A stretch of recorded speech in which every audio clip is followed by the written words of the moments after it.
एक दिन की बात है, मैया यशोदा आश्चर्य में पड़ गई। क्यों आश्चर्य में पड़ी? सुबह सुबह लगभग 5 बजे कम से कम 20 से 25 गोपियां आईं और आकर के दरवाजे खटखटाती हैं। अरे मैया दरवाजे खोलो। मैया यशोदा ने दरवाजे खोले। मैया यशोदा ने दरवाजे खोले। क्या बात है गोपियों, इतनी सुबह सुबह कैसे आना हुआ? इतनी सुबह सुबह कैसे आई? क्या गांव में कोई लड़ाई झगड़ा हो गया है? क्या गांव में कुछ गलत हो गया है? गोपियां कहती हैं कि अरे मैया, आप सुबह से कम अशुभ बातें तो मत करो। तो फिर क्या बात है, इतनी सुबह सुबह अचानक एक साथ तुम कैसे आई?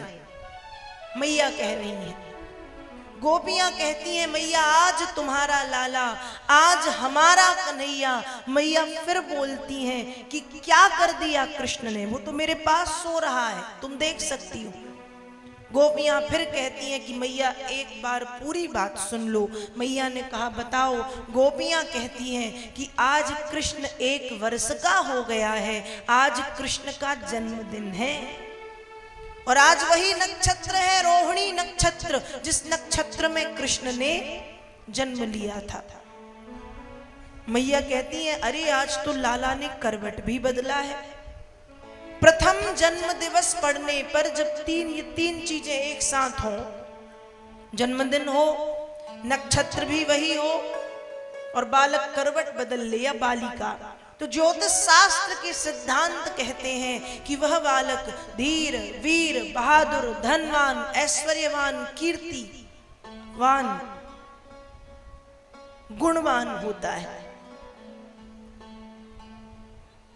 जब मैया ने सुना कि आज लाला का जन्मदिन है तो वेद व्यास जी भागवत में लिखते हैं कदाचिदौ थानिक कौतुका प्लवे जन्म रक्ष योगेशम वेत योषिता बादित्र गीत द्विज मंत्र कैश्च चकार सूनोरभिषेचनम सती। सुबह से मैया यशोदा आश्चर्य में पड़ गई। थोड़ी देर सुना, बैठी रही, फिर गोपियों को आदेश देती हैं जाओ जाकर के बादित्र गीत गब्बाओ, बाजे बजवाओ, द्विज मंत्र कैश्च ब्राह्मणों को बुलवाओ, स्वस्ति वाचन कराओ, मंत्रोच्चारण कराओ, वेद ध्वनि कराओ, आंगन को गाय के गोबर से लिपवाओ, आम के पत्तों को लाकर के बंधन बारे बंधवाओ, कन्या भोज कराओ, ब्राह्मण भोज कराओ। मैया ने गोपियों को आदेश दिया। जिस दिन भगवान का जन्मदिन था, नंद बाबा ने 1,00,000 गायों का दान किया है। सभी गोपियां अपने अपने कार्य में लग गई हैं।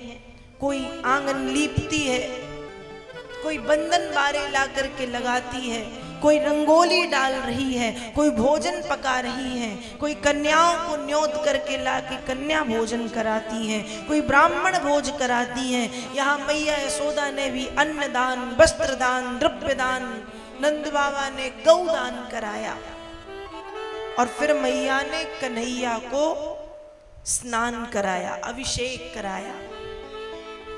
अभिषेक इत्यादि करा के सुंदर सुंदर वस्त्र पहना के तैयार किया, दूध पिला करके थपकियां दे करके सुलाया और पालने में लिटा दिया। अब मैया सोचती हैं कि घर पे आज बड़ी भीड़ भाड़ है, लाला के पालने को कहीं एकांत में रख दूं जिससे ये गोपियां, ये ग्वाल वाल कन्हैया को परेशान ना करें। तो थपकियां दे दे करके पालने में लिटाया और मैया ने पालना रख दिया छकड़े के नीचे। जब पालना छकड़े के नीचे रखा, उसी दिन कंस ने शकटासुर नाम के एक भयंकर राक्षस को भेजा। और ये राक्षस दिखाई नहीं देता, अदृश्य रूप में आया था। आया जिस छकड़े के नीचे, छकड़ा मतलब बैलगाड़ी की तरह होता है, जिस छकड़े के नीचे भगवान का पालना रखा था, उस छकड़े पर दूध दही माखन से भरे बड़े बड़े पात्र, बड़े बड़े बर्तन रखे। सक्टासुर आया, आकर के सोचता है कि अरे मुझे तो बस थोड़ा सा वजन बढ़ाना है, वजन बढ़ा करके इस छकड़े के ऊपर बैठना है, छकड़ा कृष्ण के ऊपर गिरेगा और कृष्ण दब करके मारा जाएगा। वो ये सोच रहा है, पर भगवान ने वो करना प्रारंभ किया, हाथ पैर चलाना भगवान ने प्रारंभ किए, जोर जोर से रोना शुरू किया, रोते रोते हाथ पैर चलाते चलाते एक लात भगवान ने जब छकड़े में मारी तो छकड़ा पलट गया और सक्टासुर भी मारा गया। मैया का जितना दूध दही माखन मिश्री था सब वहां पर फैल गया। कंस के द्वारा भेजे गए एक और राक्षस जिसका नाम था सक्टासुर, भगवान ने सक्टासुर का वध किया, सक्टासुर की मृत्यु हुई। सक्टासुर किसे कहते हैं? देखो मैया ने एक गलती की थी, वो मैया की गलती नहीं थी, मैया तो सोच रही थी कि लाला को तकलीफ ना हो, पर हम वो गलती जरूर करते हैं। हम अपने घर में भगवान को सबसे नीचे रख देंगे या सबसे पीछे वाले कमरे में रख देंगे।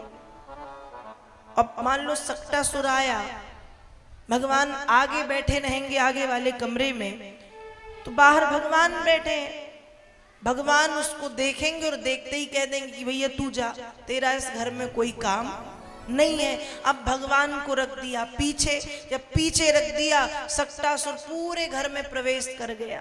अब भगवान जब उसको बाहर निकालने के लिए पीछे से लात मारेंगे तो जैसे मैया का दूध दही माखन सब पलट गया, वैसे ही हमारा घर भी पलटने का मतलब ये नहीं कि घर ही पलट जाए, मतलब परेशानियां फिर ज्यादा होंगी, दिक्कत होगी।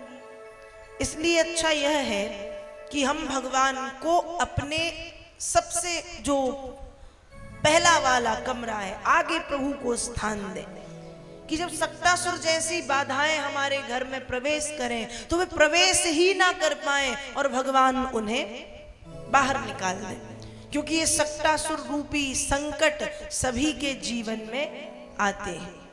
सक्टासुर का मतलब ही है संकट रूपी असुर, ये सबके जीवन में आते हैं और एक बार नहीं बार बार आते हैं। तो जब ये सक्टासुर रूपी असुर हमारे जीवन में आए, आक्रमण करे, हमें सताए, हमें परेशान करे, तो कृष्ण नाम संकीर्तन की गति बढ़ा देना, भगवान नाम संकीर्तन की गति बढ़ा देना, सक्टासुर अपने आप मारा जाएगा। सक्टासुर की मृत्यु हुई, सक्टासुर मृत्यु को प्राप्त हो गया।